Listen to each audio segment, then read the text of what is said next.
saying it right. I would have known that. Great. We can get started. Hi everyone, good afternoon. My name is emerita. I'm an associate professor in the law school at Toronto Metropolitan University. I would like to start this panel with a land acknowledgement. I wish to acknowledge this land on which the University of Toronto operates. For thousands of years, it has been the traditional land of the Huron-Wendat, Seneca, and the Mississaugas of the Credit. Today, this meeting place is still the home for many Indigenous people from across Turtle Islands, and we are grateful to have this opportunity to work on this land. So welcome to this lunch and discussion of the book by Dr. Laura Bisaillon. The book's titled Screening Out, HIV Testing and Canadian Immigration Experience. It's published by UBC Press this year, 2022. So this is a 2-hour event. And the way we want to run the panel is that we will have 1-hour panel discussion. It will be followed by a 30-minute Q&A, and then we will have 30 minutes for informal social events to refresh me and Daniel. I would like to repeat what I said in French. Bonjour tout le monde. Donc, je vais seulement répéter la partie sur l'organisation du panel. Donc, nous avons 2 heures ensemble. La première heure, ça va être dédié aux présentations, à commencer par Dr. Bisaillon et par nos panélistes. Ensuite, nous aurons 30 minutes pour les discussions et les réponses. Vous pouvez faire des commentaires et nous allons finir la soirée avec 30 minutes d'événements sociaux. On a des choses à boire et à manger, donc ça va être une bonne occasion pour socialiser. So today we have 3 discussants, but first of all, I would like to introduce. I don't know if you need the introduction, Laura, but I would like to introduce you anyway. Dr. Laura Bisaillon is a political sociologist. She's an associate professor in the Department of Health and Society at the University of Toronto, Scarborough, where she studies the production and organization of knowledge about migration, minoritization, the body, and the state. She has a career which is dedicated to social research, services, and care and activism. So Laura, I would like to invite you first to briefly talk about your book, and I hope you can also read a couple of pages. What's yours?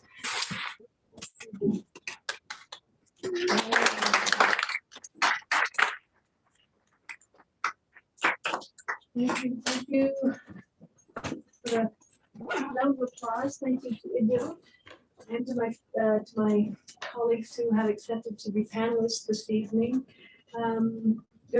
Very pleased, a bit nervous, but mostly pleased to see you here this evening for a celebration and a discussion about my book. So a book is never exclusively an individual project, so I'd like to thank some people. First of all, very much supported from back when I began this line of research in 2008 by the Quebec's umbrella group for AIDS service organizations and the Canadian HIV/AIDS Legal Network, which is now called the HIV Legal Network, as well as HALCO when I came to this province in 2013. And an evening tonight is convened by Créfond, the Centre de my research affiliation here at OISI, and to Valerie and to Joey, without whom this evening wouldn't have happened logistically. So, and thank you to all of you who are here present for your interest in the work and the people and the politics and the places that I make visible through the book, as well as those who are joining us online. And I know colleagues are calling in from Costa Rica and from Russia and from Australia and from Nova Scotia and PEI all the way to Alberta and BC. So thank you for your interest. So why a launch, actually? And that's the same answer as why this book. And so I'm going to start in this place and then end in this place. So firstly, for public education, and then dialogue. So we were confined for a lot of time, and here we are in the flesh and online to discuss ideas. Secondly is to engage in legal and policy reform based on the empirical results that I furnish in the analysis that I furnish in my book. And then I have a request of you who are here in person and then virtual guests as well.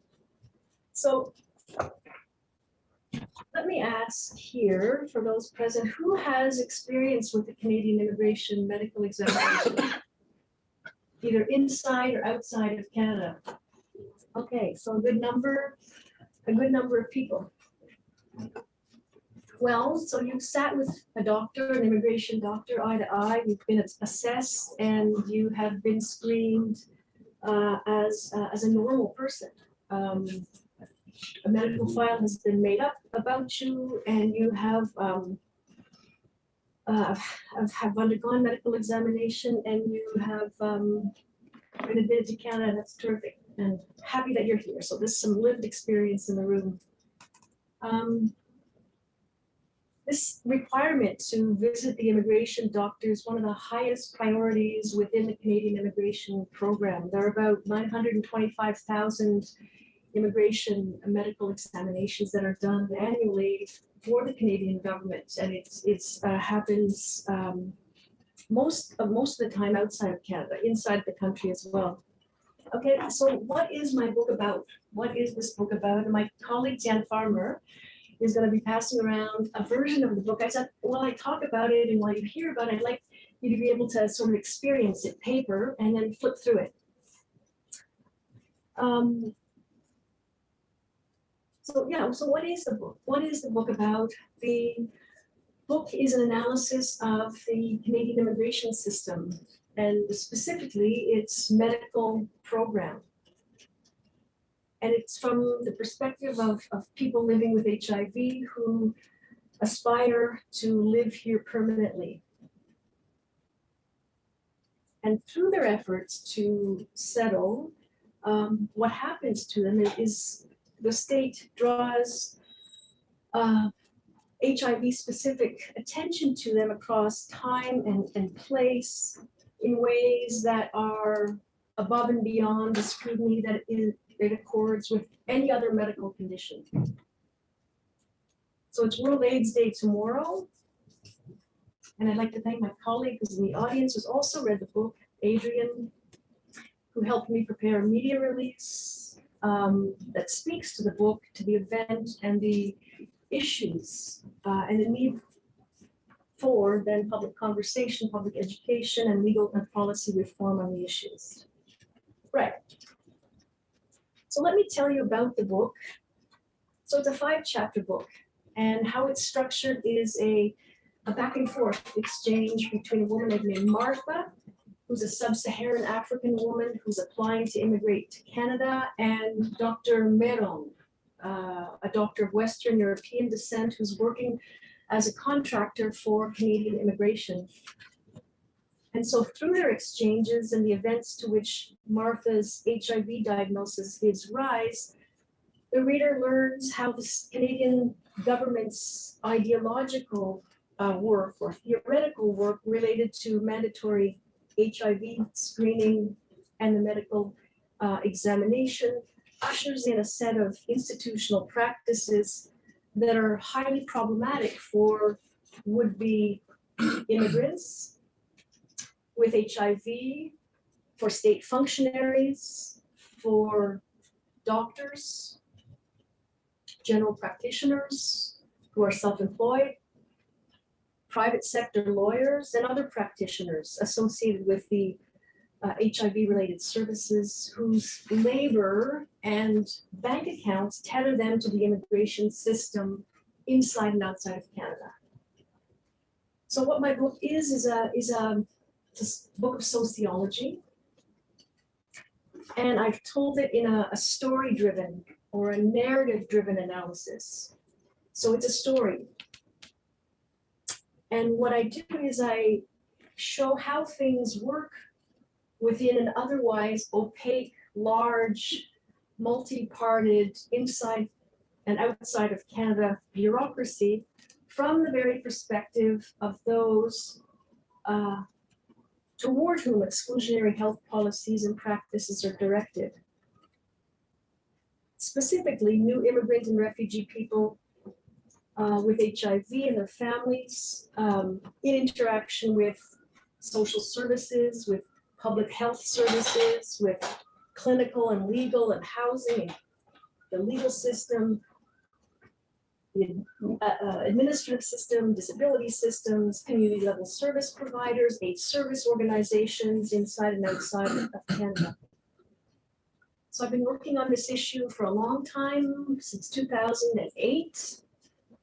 The study on which this book is based was an ethnographic project, and I did field work in Ontario and in Quebec, in Gatineau, in Montreal, and in Toronto, and in Ottawa.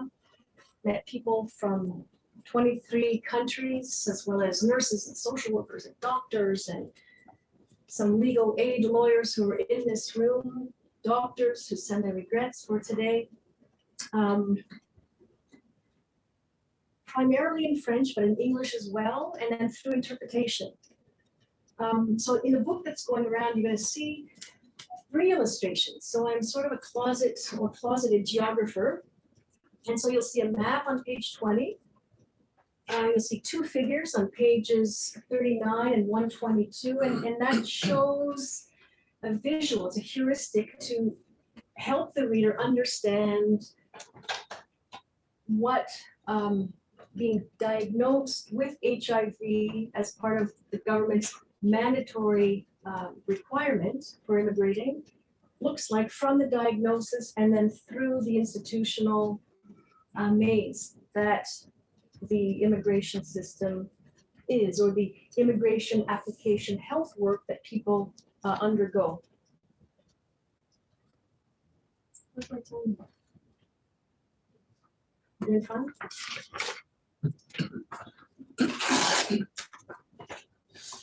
So maybe in the discussion, in the Q&A, I can describe maybe in more depth the chapters, if you would like, the first, second, and third chapters, which, as I say, are written as story. But let me forefront the recommendations that I make through the book. So I make two empirically supported claims, and I'm saying empirically supported because it's my analyses, and they are based on the empirical evidence that I generated through the analyses. So in the first instance, changes to the medical and admissibility regime are warranted. That's the first claim. And the second is that changes to HIV-specific practices within the Canadian immigration system are justified. So what's the answer to the sort of how question? All right, so the claims are made, but then the how, the work of the how. So as things stand currently, status quo immigration doctoring is incompatible with professional and ethical practices. Removing the mandatory HIV test from the immigration medical exam would not shield applicants with HIV from the possibility of being prejudicially acted upon by the government, where this prejudice begins with the immigration doctor's public decision-making role as he or she formulate a medical report that then is transported through various institutional sites, making its way to the government. Rather, abolishing this mandatory diagnostic test altogether is vital, as doing so would provide a clear way to begin a new era, one marking a decisive rupture with Canada's long-standing historical practice of positioning immigration doctors to commit professional and ethical breaches and to function in accordance with their professional responsibilities and remedy the problems that their practices generate for applicants with HIV, as well as those with other chronic illnesses or developmental or genetic otherness. Where people with HIV are concerned, these troubles originate in their interaction with doctors related to how doctors counsel them or not, obtain consent from them or not, and organize referral practices or not. Before invariably sharing an applicant's biodata in a medical file that then circulates far and wide through state bureaucracies at various levels of the government inside and outside of Canada. So at the beginning I said, so why a launch? And I said, it's the same answer as, okay, so why the book? So the first is about public education.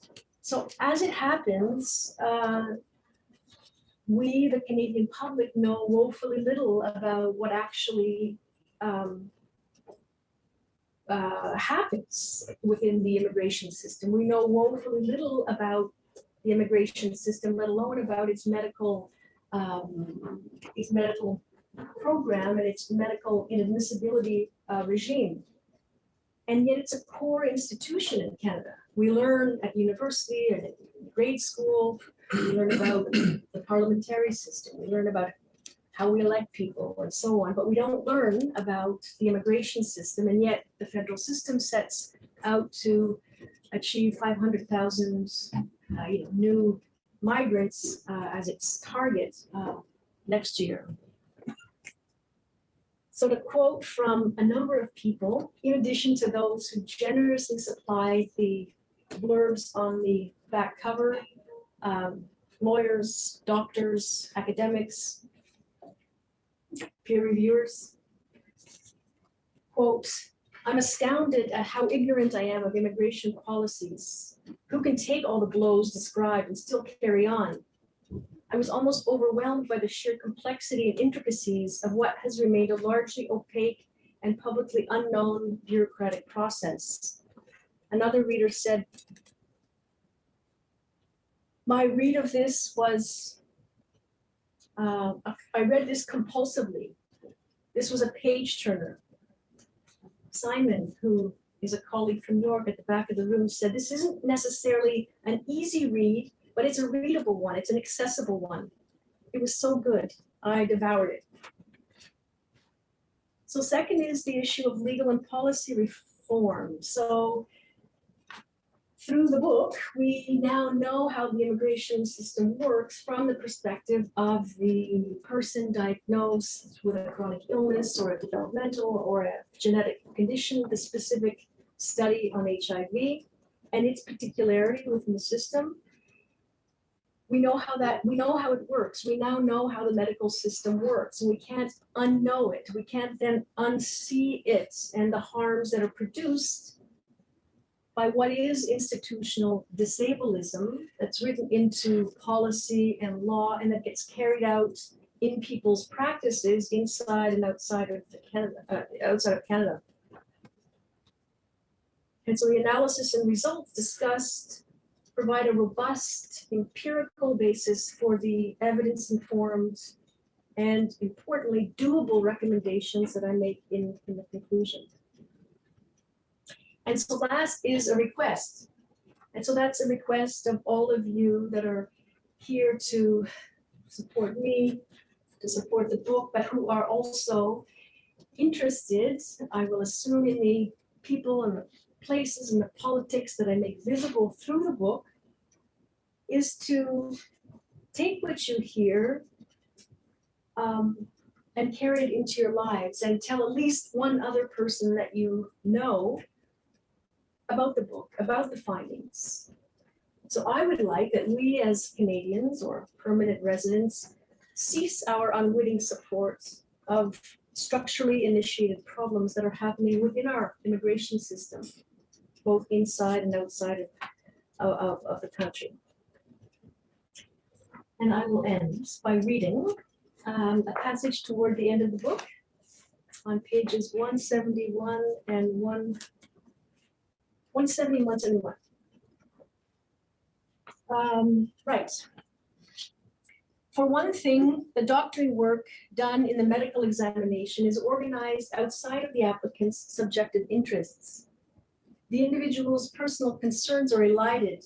Doctoring is turned away from the therapeutic services carried out within relations of care. These people are indeed not knowable as patients, and that is by design. But a doctor practicing medicine in Canada can talk about some of the people he sees as these people reflects a main feature of how this type of doctoring work is organized, where doctors interact with people as abstractions, as was seen in a few paragraphs ago in the medical officer's dialogical post referring to people with HIV as positives. Consequently, such practices have the net effect of laying the discursive and material ground for all such applicants, whether they are living with HIV or not, to be treated differently.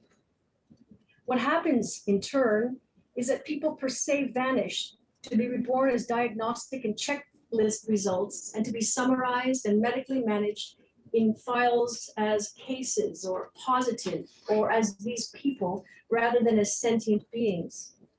These sorts of transformations explain how interlocutors came to have the types of HIV-specific embodied sensory experiences that they do through their medical examinations.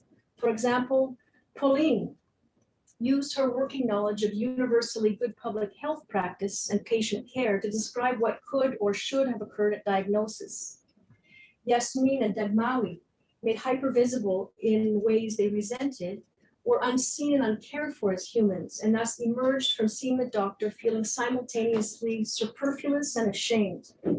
Juan, unable to understand or to be understood by the doctor, felt the situation to be at once absurd, maddening, and frightening. Nadine, after not being told that an HIV test would be done, disdainfully compared her experience to a transactional one akin to being on an assembly line. Deanna and Alberta worried about how their HIV status would impact on their chances of being able to permanently settle in Canada. And Martha, who signed the form for acknowledgement of HIV Martha, who signed the form for acknowledgement of HIV post-test counseling, attested to services that in fact she had not received. She did so because the script is part of what a complete medical file on an HIV positive individual must consist of. As a document, the policy on mandatory HIV testing refers to people with HIV indirectly rather than directly.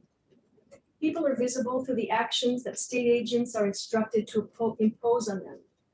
They are represented by official texts and talked about using the Immigration and Refugee Protection Act's legal terms, categories, and rationalities. There is a single reference to individual. People's presence as humans is inferred rather than stated. They feature as juridical, legal, medical, and financial units of analysis. For example, applicant, HIV infected, and patient all mean the prospective immigrant. Persons with HIV are associated with risk both to the health of Canadians and to the public health and social services. By the time an HIV positive applicant's medical file reaches the medical officer's desk, the immigration doctor has already flagged it as abnormal, to use the state's term. The person's medical file is selected for receipt, reaction, and response with added steps of scrutiny. Thank you.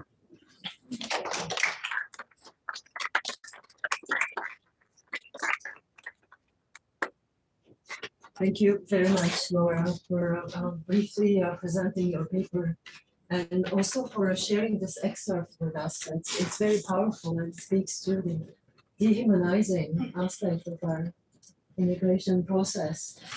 And you also very nicely set the table for our discussion.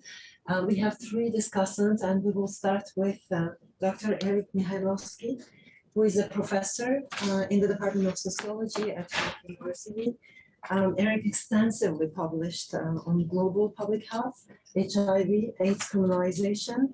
He also has made important community contributions I would like to underline here.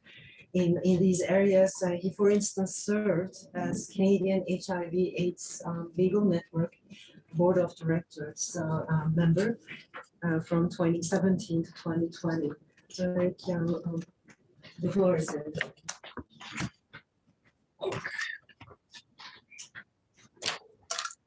So if I speak like this, can you hear me at the back? Yeah. So thank you very much. It's very nice to be part of an event that is bringing together so many lovely people to celebrate the publication of Laura's book. And I understand that half of Laura's swim team is here, which is I was looking at my calendar before as I was preparing this talk, and I realized that it was almost 10 years ago to the day that I sat in a room at the University of Ottawa as the external examiner for Laura's PhD dissertation. And I still have, like, you know, the notes that I wrote up there, so I was reading them. And what I said at that time was that I felt overwhelmed by the sheer complexity, contradictions, and intricacies of a largely opaque and publicly unknown bureaucratic process. I have to apologize. I just have a cataract that's being diagnosed, so I can't really see, so I'm gonna have to put this up to my face. So, I commended her for the skill with which she critiqued and made visible the institutional apparatus of the Canadian immigration system, and in particular, the medical examination, mandatory HIV testing, and largely absent HIV post-test counseling components of that system, and the many problems they create, particularly for racialized people from the global south seeking to immigrate to Canada. Now, screening out, which I did read, is different from the dissertation, but it retains many of the commendable features of the early work upon which it is based. It really is a compelling example of critical social science research on HIV. And it draws on institutional ethnographic forms of research in ways that really successfully, disrupt this fantasy of, Canadian health humanitarianism in our immigration system. And it shows how the problems people living with HIV experience are less a matter of the individual failings of particular immigration doctors than they are of how the relevant institutional relations are guided by legislation, policy, and other texts that frame people living with HIV as public health, public safety, and public purse risks. I think there's a lot that the book offers to readers who will likely approach it from different perspectives and different interests. And here are some additional thoughts about how the book might be read. First, I think Screening Out can be read as an example of a sustained over many years, a research-based effort to intervene in a complex, harmful area of social policy. The book raises important questions about the relationship between research, advocacy, and social change. Laura's account of the campaign led by the HIV Legal Network to oppose, and I'm quoting here, the automatic exclusion of would-be immigrant and refugee applicants with HIV on the basis of their disease status in Chapter 2, and the role of various forms of knowledge in that campaign is extremely interesting to read. There's also a through line in the book that speaks to Laura's own efforts to make her research active in efforts to reform the immigration system. So I would be interested to hear from you, Laura, about any update in those efforts. And in particular, whether the temporary 2018 policy changes on excessive demand have made things easier for HIV applicants in a sort of lasting, significant way. And also, given the current context in which there's almost a policy obsession for certain forms of evidence that exists alongside this post-truth political culture, and where at least some activists are growing really tired of the types of piecemeal reforms or institutional tweaking that's promised by institutional ethnographic research. What are your thoughts about the relationship between social science research and social change? What advice would you give to people working on HIV or other topics who want to use their university as a site for social transformation and political work? Second, I think Screening Out can be read for the narrative it offers about the embodied experiences of immigration that people living with HIV have. And this is really, I think, an outstanding feature of the book, and how it tells the story about the Canadian immigration system from the perspective of people who participate in it. We learn what that immigration system is really about, how it works and how it doesn't work, from the perspective of people who engage with it as applicants and whose lives in so many ways are on the line. We learn about the work they do, the extraordinary amount of work they do to immigrate, and how it's shaped by various problematic bureaucratic requirements. And we come to understand what the immigration system actually involves from an analysis that preserves their fears, their anger, their frustration, and their hopes. This is an important, really important analytic accomplishment, Laura, I think, which you should be applauded for. And it's also something that can be very difficult for institutional ethnographers to deliver on. It's often easy to either focus on the individual and their experience, or the system and the bureaucracy and the policy and the procedure and that.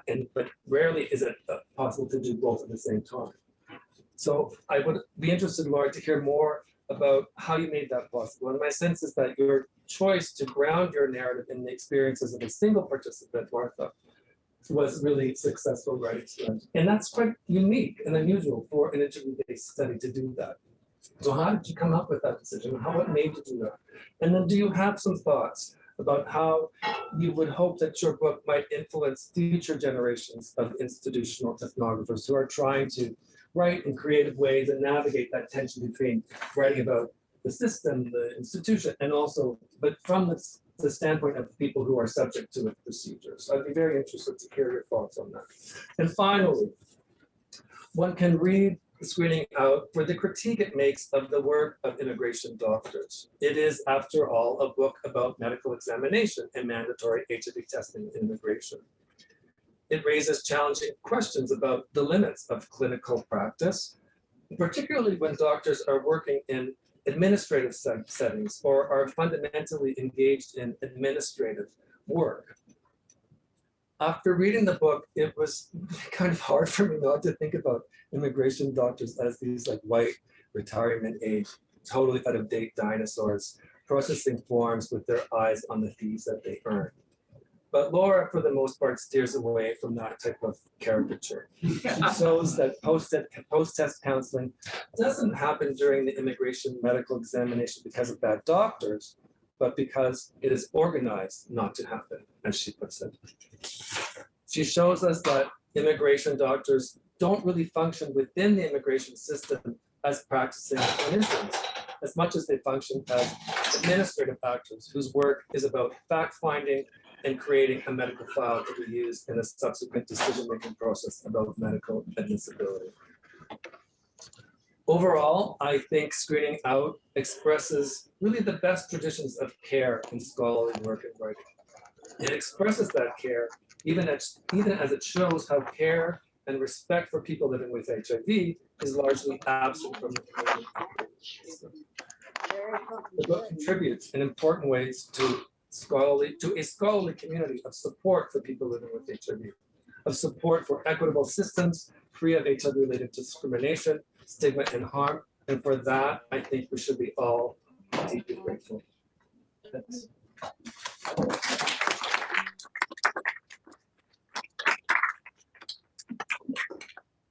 Thank you very much, Dr. Mykhalovskiy.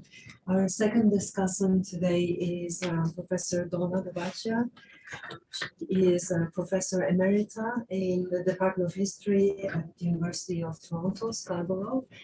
She's a very well-known scholar of international migration, gender, and food studies.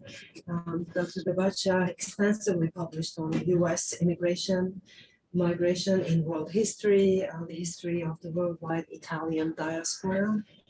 She is also a recipient of many awards and honors, including the 2013 University of Minnesota Community Service Award for faculty, which acknowledged her work with immigrant and refugee communities.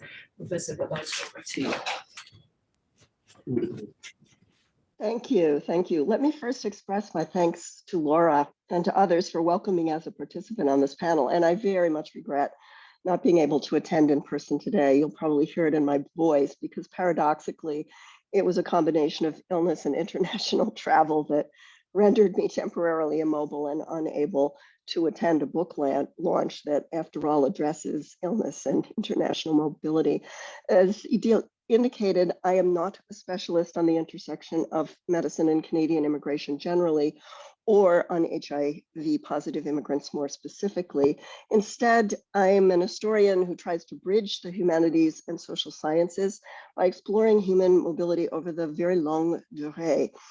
I view mobility differently as a result, as a consistent dimension of human life from the times people first populated the earth right up until the present moment. And these scholarly interests have made me an advocate of interdisciplinary scholarly practices and the creation of migration or mobility studies as an interdisciplinary field. Based on those experiences, I want to offer several observations about Laura's book, Screening Out. First, I want to call attention to the human-centered methodologies that Laura chose to develop in designing and completing her research. Laura talks to people, and even more important, her research engages them as fully human. She really listens to them. Now, at least since the 19th century, the social sciences have generally offered modern nation states their expertise as specialists who are capable of solving problems, with human mobility itself posited as a problem rather than as an ordinary, if not always predictable, element of life in all known societies. As a researcher, Laura consciously refused to approach humans as research subjects or as problems. Given their field's problem-solving orientation, social scientists have also debated the relationship of quantitative and qualitative methods and the effectiveness of each, again, mainly for identifying and solving problems. Screening Out does not offer anecdotes that are gleaned from qualitative analysis in order simply to illustrate the bigger picture of statistics created by quantitative analysis. It instead offers a model for conscious and critical engagement with the living and very complicated human beings whose interactions collectively constitute Canada's hidden immigration and health regime. Rather than treat Canada's immigration system as a transparent structure straightforwardly created by law, Laura shows how prospective migrants and refugees, doctors, lawyers, and care workers create a hidden and have to work within an opaque system, which nevertheless demands all of them to participate in the implementation of law itself. Screening Out is especially good in documenting how sentient human beings seek to understand what is expected of them, how they either resist or adapt to those expectations, and how they often have no choice but to tick the right boxes in order to generate the kinds of quantitative data that legislators prefer to analyze when they understand mobile human beings as problems. So round and around we go with results that often satisfy no one. Screening Out strongly suggests, and I agree, that HIV positive migrants, their doctors, and their caregivers often develop a better, if sometimes more cynical, understanding of how regulatory systems actually work. The voices that she captures and reports create a very different kind of knowledge than the statistical data upon which lawmakers continue to depend. Too often, the result for the legislators is simply bad public policy and misery for human beings. My second point, and this will surely strike all Canadian readers of Screening Out, is that Laura's human-centered research strategy encouraged her to feature bi and multilingualism, not only in undertaking her research, but also in reporting on it. It appears, for example, that navigating language differences allowed Laura to hear, for example, the fears of HIV positive migrants that their migrant language communities will, as a result of Canadian policy requirements, become aware of migrants' supposedly private health status and stigmatize them because of it. I suspect there is much, much more to say, and I hope future scholars of multilingualism and bilingualism in Canada will continue to push forward with new research on that important topic using the kinds of methods that Laura has demonstrated so beautifully. Thirdly, Screening Out reveals contemporary dimensions of what historians have shown to be deeply rooted and broadly shared associations of illness and poverty with people on the move. Long before nation states existed, cultural insiders viewed cultural outsiders as potential carriers of disease and danger. And that association survived the development of the germ theory of disease transmission, and it even survived the recognition that carriers of disease were often not mobile humans, but rather mobile animals, localized, intensively localized human-animal contacts, or mutation in the disease germs themselves. We are all, I think, because of the way we've lived for the last few years, familiar with how these assumptions played out during the recent pandemic. Crossing an international border does not in and of itself make a migrant more likely to be a disease carrier than, say, your immediate neighbor here in Canada. And more recently, with the rise and spread of nation states, responsibility for the care of both the poor and ill people has increasingly assigned that responsibility to their birthplaces and not to the place where they prefer to live. States everywhere in the world today have been eager to exclude the poor and the unhealthy in order to force them to return to their origins, those places where they are said mystically actually to belong. The right to autonomy and control over one's body, including the right to move our bodies in any way we choose and in any direction, has been repeatedly challenged and denied because states and societies see care of the mobile ill and the poor as someone else's responsibility. Fourth, and finally, as you now know, Laura asked each speaker to pose a question for her, and in doing so, I, like she, also hopes to provoke a more general discussion among those of us attending this event. Screening out brings into focus this basic paradox of Canadian life. Canadians earnestly believe in their country as a welcoming one and see it as far more welcoming, in fact, than most other nations in the world. But at the same time, Canadians repeatedly, one, overestimate the numbers of immigrants and refugees actually living in Canada, and overestimate the levels of social services and support that immigrants receive, even while they also, three, underestimate the challenges immigrants and refugees face, first at the border and then in adjusting to Canadian. So what I'm actually thinking is that probably these three tables at the back, we'll just put a reserved time. Shall I continue?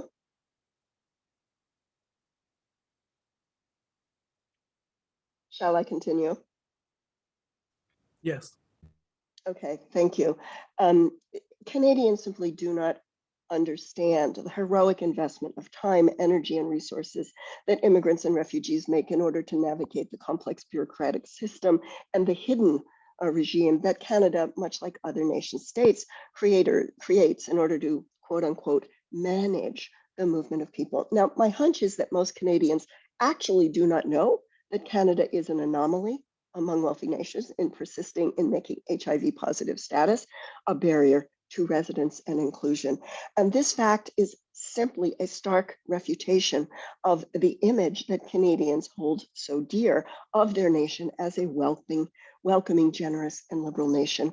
Viewing their nation in this unrealistically positive way, Canadians also want refugees and immigrants to be grateful to them.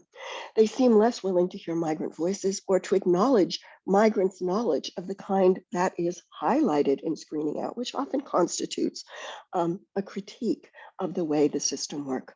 Laura's book makes clear that immigrants and refugees understand the exclusionary power and intentions of the immigration regime far better than do their fellow Canadians. And as educators who have now read this book and who are attending this event, I think we simply have to end by asking ourselves, and not only Laura, what strategies, what tools might we mobilize to begin to dismantle this Canadian paradox as I've just described it? So Laura, please continue with your introduction to us with that obvious question, or even an answer to that obvious question. What is to be done? Or to put it slightly differently, what should every one of us here do immediately upon leaving this event? Thank you very much.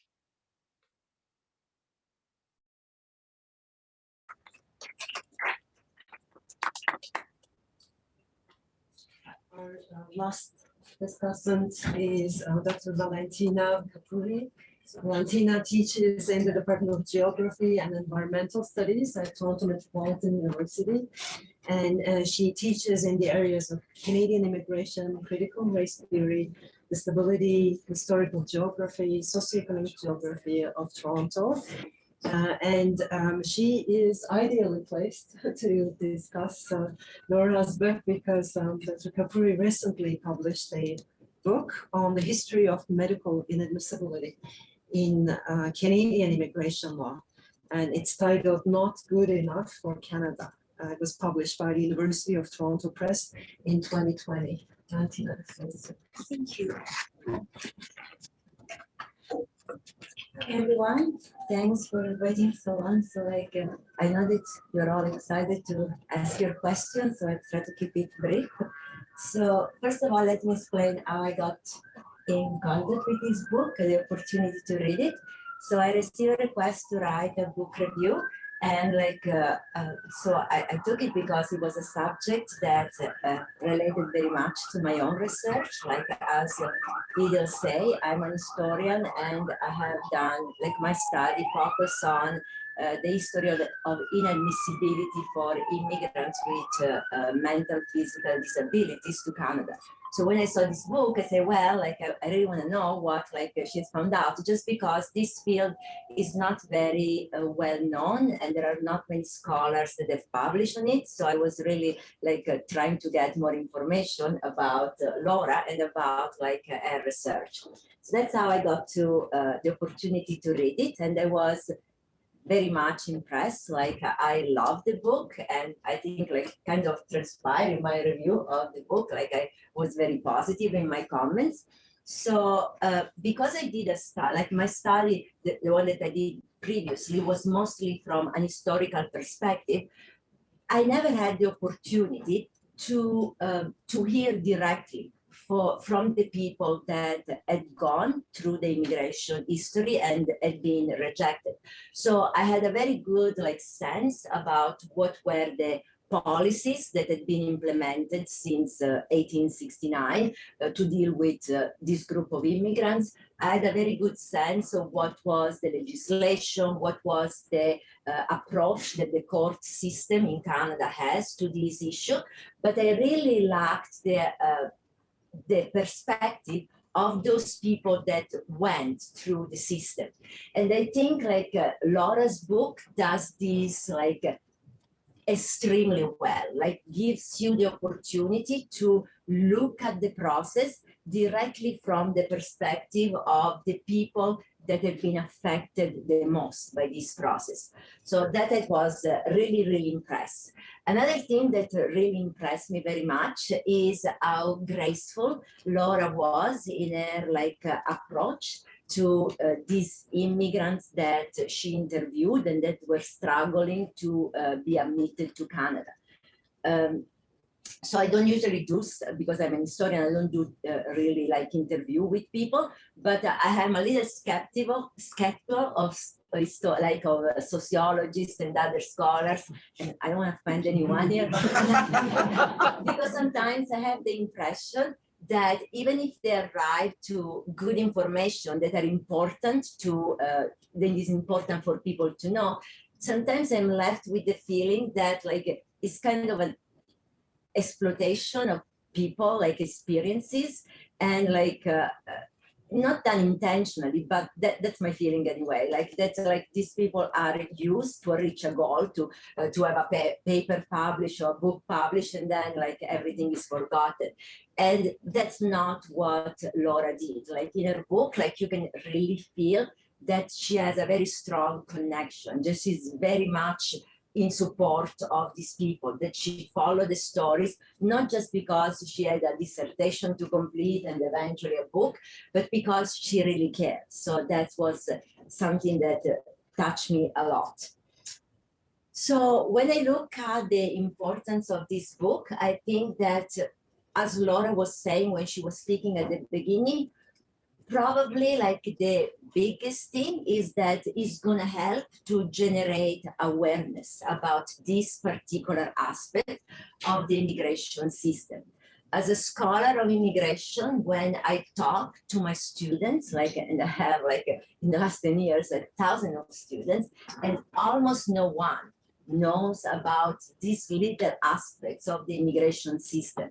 Because in Canada, we live in this kind of mythology that our immigration system is very welcoming and embracing of people in differences. And so we kind of rest on our laurel that we are so much better than other countries because we have this ability to welcome people. And there is a complete ignorance of like this aspect of the immigration system, the impact that it has on real people, real lives. And even if once in a while, in the last few years, there have been like stories reported in the media about like immigrants that have been prevented to come to Canada. These are things that really take the media attention for a day, then they are forgotten. And Canadians continue in this like fantasy land where like they ignore absolutely what's going on behind the screens, behind the screen, and continue to believe that we are a country that is very open to people like from very different backgrounds and so on and so forth. So I think like because Laura's book is so easy to read, like in the sense that is so catching. I think like you were reading at the beginning, like comment of someone saying, I read it all in one, like from beginning to end, like without stopping, because it's very easy, it's very catchy as you go on. So it's something that is very engaging. So in that sense, I think like it is a very good opportunity for us all to like spread this information wide across Canadian society. Many people would find extremely like interesting, like to have this book and to read it. So I think that's definitely a positive aspect of the book. Now, when it comes to my question, I wanted to ask more specific because, like, aside from being a scholar of immigration, I'm also a person that has gone through the immigration system, that has to struggle for a decade before being allowed into Canada because I have a chronic illness. I have multiple sclerosis. So like to me, when someone talks to me about like doctors in the immigration system, I have a very, very negative opinion of all of that. In fact, I would not even use the word doctor for these people. There is no care. I would mostly call them administrator of bureaucrats. And so I was really interested because in your book, you talk about like Dr. Merrill, that I assume is a fictitious name, but he's like a person that you really interviewed.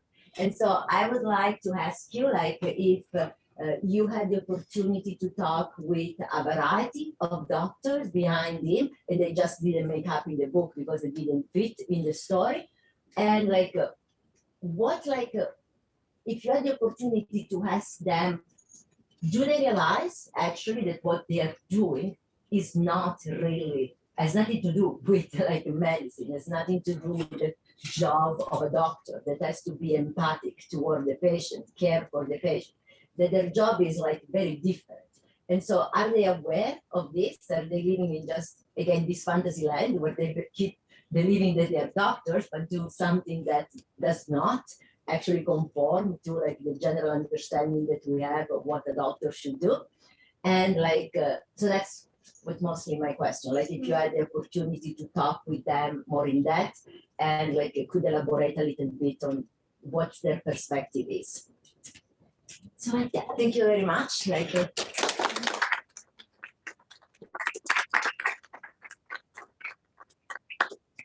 Thank you very much. So I'd like to invite Laura to answer the questions. We have noticed that there have been many of those questions, but we will also have the opportunity to open the floor for questions and comments.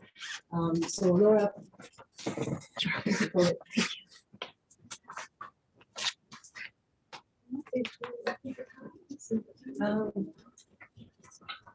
Yes, it's 2 after 5, so maybe you can take 5, 6, 8 minutes. Okay. Thank you. Thank you each to Eric and to Donna and to Valentina and of course to Idil for herding us cats or herding the cats and keeping things organizationally on time. Yeah, the comments were stellar. They're excellent. And they invite me to provide answers and they provide thinking points for all of us and invitations for all of us to do the work of educating now that we have seen or have exposure to this, and then to read and communicate all of all that is related to the medical inadmissibility regime and mandatory HIV testing and the medical examination. So Eric asked 3 doctoral defense caliber type of questions. And it is the case that yes, almost 10 years, I mean 10 years almost to the day. It was December. It was like November something. It could actually be, yeah. So November 11th, I think. And there's a great picture of me and I that survived from that. Yes, so we've been colleagues and friends ever since. So we asked first of all about policy change that happened in 2018 that tweaked the excessive demand clause in Canadian law and not get lost in a legal definition or legalese with regards to this, because this can happen in discussions of this kind, right? It can either become overly medicalized or medically oriented or legalese or law oriented, and that's not really not what's going on. But importantly to say that since 2008, yeah, that it has become more possible for people with HIV to immigrate here as related to costs of medications. So many HIV antiretroviral have gone off patent, for example, and so the cost for caring for people with HIV has diminished. Social costs sort of remain the same, but the pharmaceutical landscape has changed. And so practically what that means, yes, so that it is more possible for people with HIV to settle. And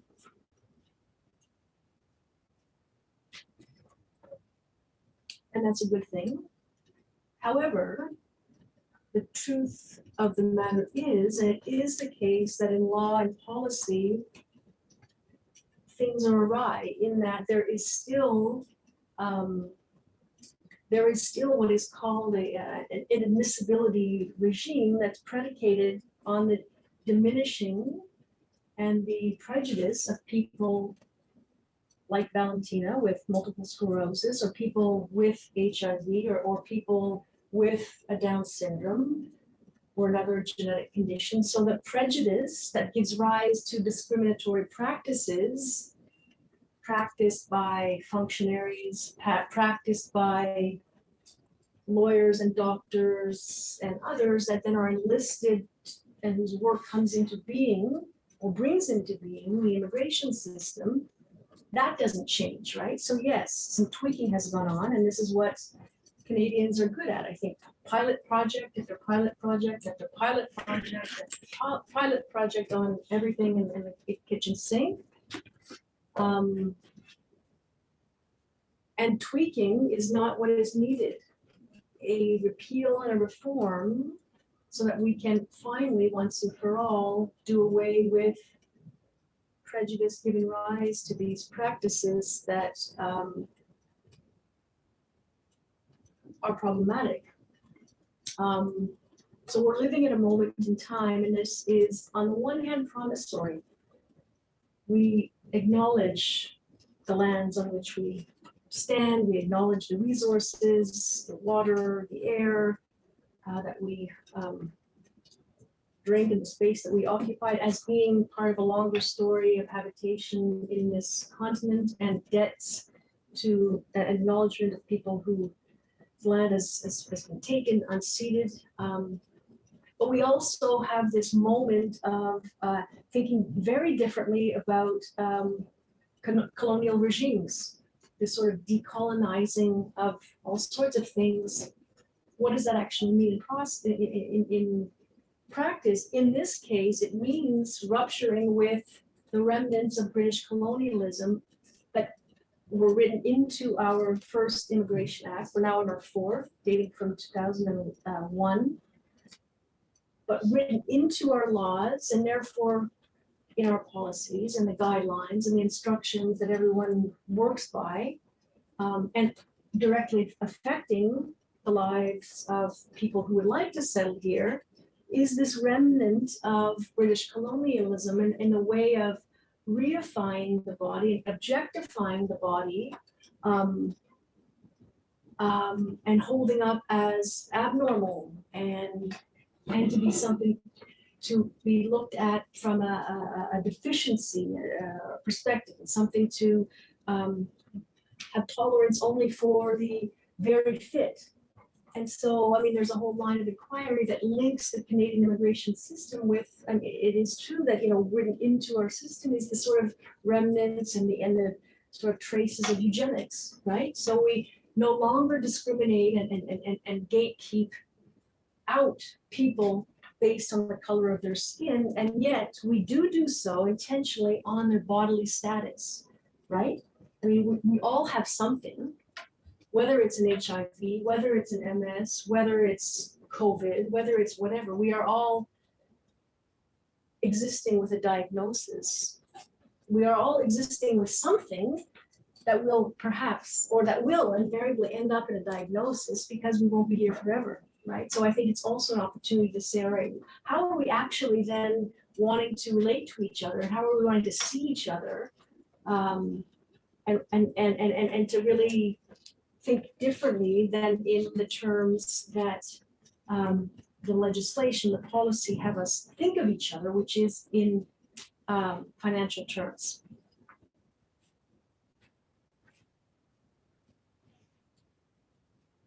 So Donna, Valentina, and Eric all talked about the sort of writing strategy, or asked the question about how is it or how come I wrote the book in the way that I did. What were some of my decisions about writing? It was really tough. So a first draft of this manuscript was completely different, much to the dismay of the editor with whom I was working. I made a radical change after the first version. I wrote it in the way that now appears. The first version was much the way a traditional scholarly manuscript reads, sort of the expert and a distance and reporting and a good friend, one of the people to whom I dedicate the book, the other is to my husband, which has been living alongside me all these years as I've been doing this research. Naomi, who's a professor emerita of anthropology at UBC, had said, God, you know, she read the first version and she said, this is good, but you have punctuated between your academic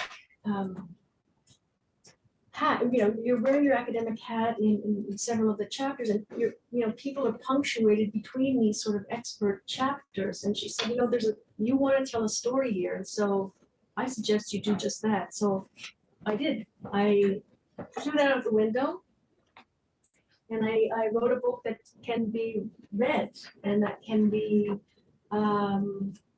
challenging read, but readable. That is in a story. That is this interaction between a woman and a doctor. And I'd like to say that it's so Martha, as I named her, is an actual person who had the actual experiences that are laid out over the 3 chapters in the book. And how, though I'm not telling just her story, is that, and she, you know, she is supported and appearing in the book are the experiences and the institutional interactions of you know, dozens and dozens and dozens of other people like her. But one has to figure out how to write a book, and I studied how to write this book in this way. It took a lot of sort of time to figure out to deliver on the promise of writing a book that was accessible and that was readable in the way that Valentina says that it is, or which I appreciate. That's the intent. But so I studied, I did a lot of reading in the humanities and the social sciences, the medical humanities, to sort of figure out how to write. You know, we all like a good story. Sitting down to write a good story was challenging, but I sat down and began the story, and then it just sort of happened. The doctor, well, it sort of happened. A lot of gray hair and wrinkles. It's sort of, I don't have children, David and I don't have children, so I said, this is the baby that I birthed. It's no stretch marks, but lots of other sorts of labor. But the doctor, in fact, the doctor who I've called Meron is, and that was for alliteration, M, Martha Meron. Meron is a composite figure, which means that there are a number of immigration doctors. I spoke to any immigration doctor who would speak to me. It was really tough to get immigration doctors to speak to me. But I spoke to a good number. I spoke to about 6 or 8, largely thanks to John Norquay, who was at Halco, Ryan, who's also ED of Halco, led me to know immigration doctors and others that I knew through my own networks. These were from Montreal. This research began in Montreal. And so he's a composite figure, like he's based on doctors, one of whom talked to me off record for quite a long time. So I was able to really get context. And so really, like, directly to Valentina's question, like, do doctors think of themselves as bureaucrats, as important people within bureaucracy, as functionaries, as administrators? The ones I spoke to, absolutely not. They don't see themselves in that role, but that is their role. That is, in that instance, they're not practicing medicine as you or I would expect. So as Eric mentions, they're working not in the subjective best interest of the person in front of them. Their business there is the business of exclusion. So they are trying to find things in you. That's the job. That in that particular context, their job is to assemble a medical file, commission the 3 mandatory tests, HIV, TB, and syphilis. HIV, which will always show up in the bloodstream, and it will always usher the person into a next line to be processed in particular ways and deep levels of scrutiny. But no, they don't think of themselves in this way. In fact, and the research on the sociology of organizations, or the sociology of bureaucracies, the sociology of the production of knowledge within the legal and medical fields attests to this very point, that the ethical dilemmas or the professional dilemmas that do exist in the work practices of lawyers and doctors aren't necessarily recognized or acknowledged by the practitioners. And so the tendency is to reduce the complexity. For example, and this appears in the book, is the idea, well, what, you know, one doctor said to me, well, you know, I'm not an important guy in all of this. You know, people in Ottawa make those decisions, and I just, you know, I fill out forms and follow the rules, because if not, I'll be disciplined. You know, and I see these people, of course, and I try to help them out, but, you know, my job is quite straightforward. I'm the guy in the trenches, and I fill out the form, And, I'm really not a decision maker here, but yes, he is, because this is the key moment.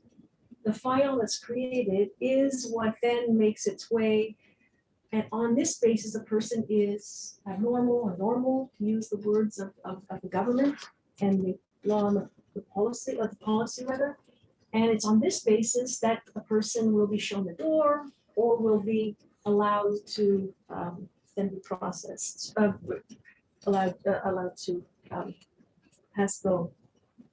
So Donna asked, what can be done? Well, what can be done? You're right, as educators, I think now we sort of read the book, talk about the book, and not the book for talking about the book, it's not that, it's talk about the analysis and talk about the findings and the implications for us as a society. And I think what the evidence in the book points to is the need for this legal and policy reform in the specific places rather than general or diffused that I pinpoint and that I discussed, sort of earlier, are the very places, are the very places to begin. Yeah.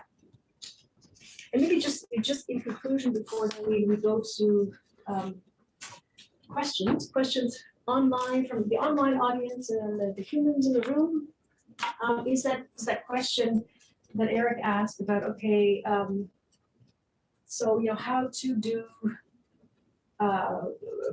critical social science work on HIV, or how do get the exact nature, exact formulation of the question, but the sort of, as I understood it, is so how to do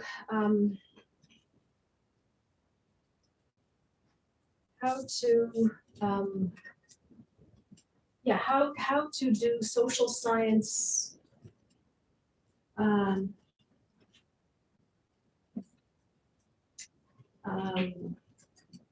work, I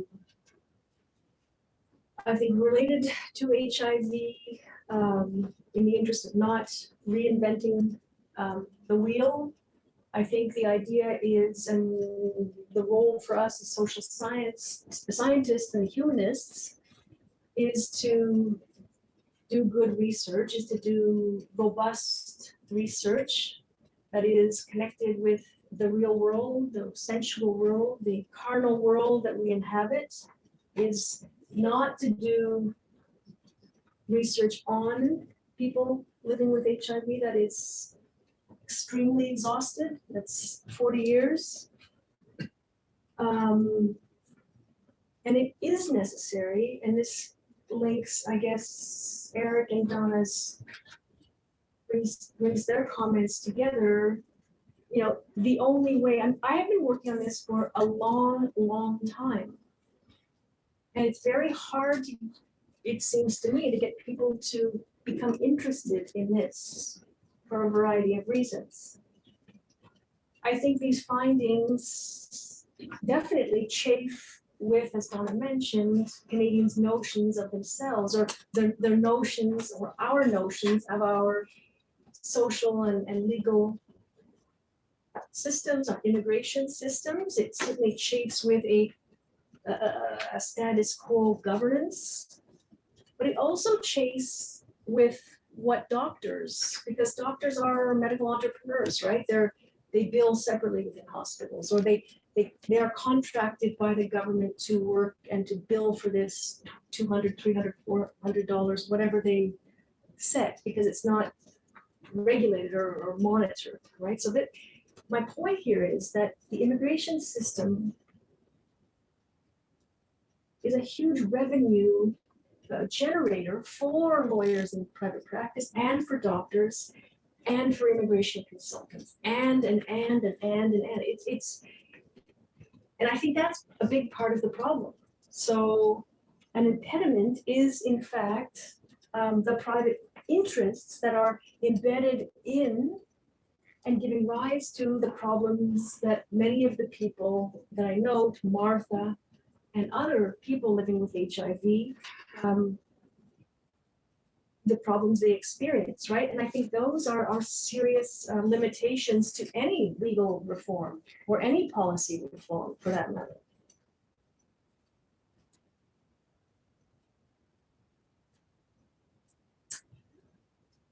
And I think I'll end there.